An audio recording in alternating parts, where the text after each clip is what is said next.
زندگی میگذره با روتین عادیش. مردمو ببین آجی همه تو ماتریکس، صبح و شب کارم و جیبا خالی، در میاد خرج میشه داده پول ساقی. هر رو فیلم دیروزش میشه اکران، روزا تکرار میشه دیگه عمق حساب. آدما میان میرن مثل همیشه، خاطره میشن میرن پی نتیجه.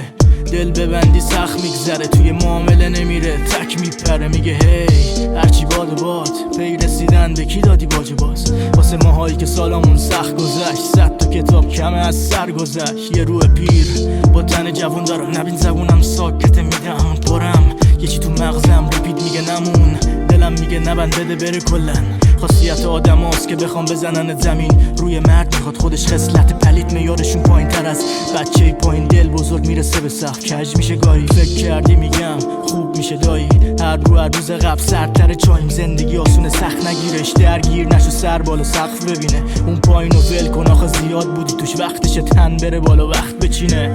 مگه تشچیه که بخندی تلو، میگه مرگ چیه رو امید ببندی دلو. دیگه خسته شدم از این روتین عادی، 25 سال گذشت خیلی بی پول و مادی. علت کوچه من نبوده کوچه خیابون، ریشه نکشیدم تو دل سراب بیابون. یک زمزمه در گوشه یه قانون، خودم اینجا روح جدا شد از حیاهون. دوده دیگه دم نمیده تو میره، لبش بد تم میده بهم.